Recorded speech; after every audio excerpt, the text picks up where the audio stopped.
د شعیب علیه السلام خبره کوي. شعیب علیه السلام د الله لیږلی و یوې قبیلې ته، یو قوم ته چې هغوی مشهور په مدین باندې، او بعض علما له دا وایي چې مدین د ابراهیم علیه السلام زوی و. شعیب علیه السلام هم د دغه قبیلې یو کس و، رب العالمین دی لیږلی و دغه قوم ته. دغه شان دی الله بل قوم ته هم لیږلی و. قرآن په بل ځای کې تذکیره شتي ایکه والو ته، بڼ والو ته. نو دغه دو قومونو ته رب العالمین شعیب علیه السلام لیږلی. بعض علما وایي دا یو قوم خو کله ورته مدین والا ویلی کي، کله ایکه، خو نه واضحه دا ده چې د دوو قومونو ته رب العالمین لیږلی. او دا حدیث کې راځي رسول صلی الله علیه وسلم دا خبره ذکر کړې دی چې الله ماله 15 خبرې راکړي دي چې زما نه مخکې نورو انبیاو له نه دي ورکړي. یو پکې دا دی چې رسول صلی الله علیه وسلم وایي الله وایي زه ټولو خلکو ته لیږلی، او پخواني چې څومره پیغمبران و انبیاو هغه الله خاص یو قوم ته به لیږل، هغه قوم ته به دغه نبي خطاب و، او هغه به مکلف و په دې چې دوی ته دعوت ورکړي. هر چې زمونږ نبي دی صلی الله علیه وسلم، نو هغه الله انسانانو او پیریانو ته لیږلی دی، عرب او عجم ته، تورو او سپینو ته، ټولو ته الله را لیږلی دی.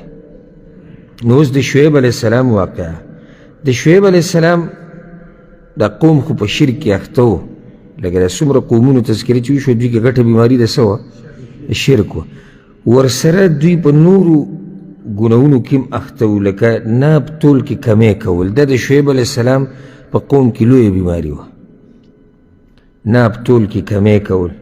دغه شان په لارو کې به کېناستو، خلک به یې یرول، د خلکو نه به مالونه اخستو، شوکې به یې کولې، ډاکوانو.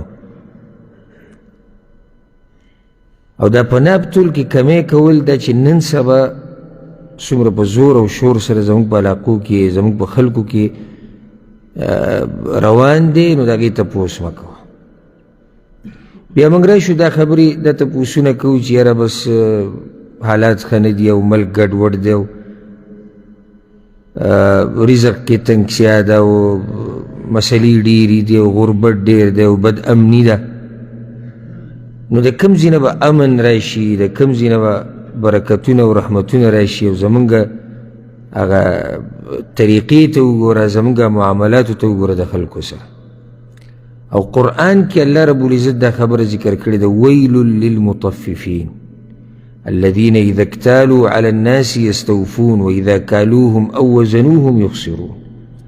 الله وایي تبعید او هلاکت دی دغه خلکو دپاره چې څوک په ناب تول کې کمی زیاتې کوي، چې د ځان دپاره تلي الله وایي ډېروي، چې د بل دپاره تلي نو کمی. الا یظن اولئک انهم مبعوثون. الله ویلی دې خلکو دا ګمان نشتی، په دې یقین نشتی چې الله به یو ورځ راپاسي او هغه ته به ودرېږي. د 15 روپو دپاره، د 10 روپو دپاره دوکې دړاکې کول، دا د کوم ځای ایمان دی او د کوم ځای مسلماني ده؟ یعنی انسان دې درجې ته راورسي والله چې په 1 روپۍ کې، په 1 حلاله کې، په 1 ټکه کې د سړي د 1000 پیرې سوچ ځي راځي چې الله له به څه جواب ورکړو، او که الله رانه تپوس وکړي. زما د دې واوړي خلکو ته څه خبره نه ده، خو چې ما ته روانه وړي د چا ده د مسلمان سوچي، هېڅ خبره نه ده. که زما په حق کې څوک کمی وکړي، خو چې زه د چا په حق کې ونه کړم، نو ډېر په زور شور سره دا کار هلته روان دی. که د خوراک دغه له راشي موادو له پای کې چې کوم ظلم زیاتې، کمی زیاتې، دروغ دړاکې روانې دي، که د ګاډو کاروبار له راشي، که د بجلۍ هغې له راشي، که د ځمکې کاروبار له راشي، که یعنې کوم کاروبار دی ما ته وښایي چې صفا دی بالکل. تاسو ما ته یو کاروبار ما ته وښایي. بلکې دې درجې ته حالات را رسېدلي دي چې مؤمن او رښتینی صادق او امین سړی به دغه تجارتونو کې چلیږي هم نه. نو ډېر ملګري غریبانان ځان له لار روانه کړي چې کوشش وکړي پیسې پیدا کړي، یو میاشت 2 کال بعد بیا قصه ختمه کړي، یاره پای کې خو به دروغ وي.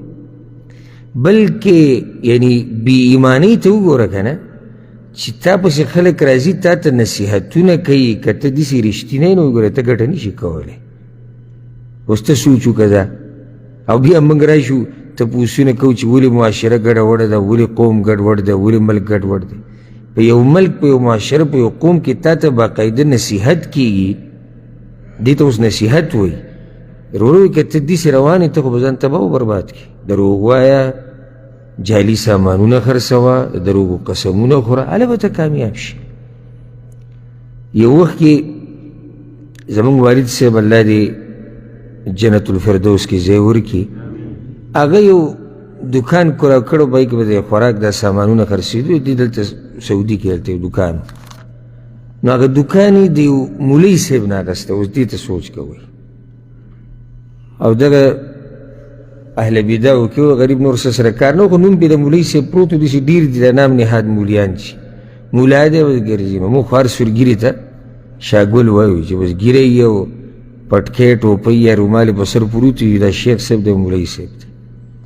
خیر د هغه سره خبره وشوه، ما ته اوس هم هغه هر سید دی، ځکه چې عمر زما داسې و چې ما ته هر سید اوس 14 15 14 کاله یا دې نه زیات دغه و. نو هغه دا نسوار او سیګرټ او دا ټولې جافې به پکې خرڅولې، ځکه چې هلته خو لنډه فتوا ده چې دا مکروه دي، چې فایده پکې ده او مزه ورکوي، بیا مکروه دی شي. هغه چې الحمدلله کله زموږ والد صاحب د دکان واخیستو، نو اول کار یې دا وکړو چې د هر څه یې ختم کړو، غزار یې کړو. نو دغه مولوي صاحب راغی یو ورځ زموږ والد صاحب ته وایي چې نو دا خو ګټه ته وي، تا ټوله ګزار کړه، ګټه ته وي، تا ټوله ګزار کړه چې نسوار په دکان کې نه وي، سګرټ په دکان کې نه وي، ګوټکه پکې نه وي، پان پکې نه وي، نو ته خرڅې څه شي. بیا ول هغه ډېر ټیټ جوابونه ورکړو، الله دې په رحم وکړي. داسې سړي له به هغه سم جواب ورکړو. خو ته سوچ وکړه چې تا ته یعنې د مسلمانانو په ملک کې، د مسلمانانو په معاشره کې تا ته یو کس دا وایي چې ته به خرڅې څه، که ته نشه نه خرڅې. یعنی دومره حلال تجارت ته وګوره، دومره حلالو طریقو ته وګوره، دومره روا لارو ته وګوره، په هغې کې موږ دا وایو چې ته به کې څه، ته به اخر خورې څه. نو دا د یو کس نصیحت نه و، خو چې څوک به راغی نسوار شتي، نه نسوار، تاسو نسوار نه، نو دا څنګه؟ یعنې ته سوچ وکړه چې موږ څومره عادت شوي یو د دې ګناهونو سره، چې یو سړی ګناه نه کوي موږ تعجب کو. په کار دا وه چې موږ راتلی و، موږ خبر شوي چې یاره دا سړی نشه خرڅوي، موږ تعجب کړه نشه، ته نشه خرڅوې د مسلمانانو په علاقه کې، ته نه یېرېږې د الله نه. دا طریقه کار په کار و، خو نه تعجب اوس په دې کېږي چې یو سړی د الله نافرماني نه کوي، حتی لکه د الله سره دښمني نه کوي. نو دا به ته کې څه، ته به خورې څه. دا اوس مطلب دا دی اصل کې، که نه کله زما دا خبرې غلطې دي. دقه شان درته وایي چې کله د ته سامان خرڅوې که نه، او رښتیا وایي چې یاره ګوره دا شی جعلي دی او دا اصلي دی، دا نقلي اصلي، تا وایي ګټه ونه کړه، ځان لري داسې دغه جوړ کړی دی، دا اصلي دی، دا نقلي دی، دا یعنی تا مجبوره کوي چې حرام کار وکړي. د شعیب علیه السلام په قوم کې د لویې بیماري و، په ناب طول کې د کمې زیاتې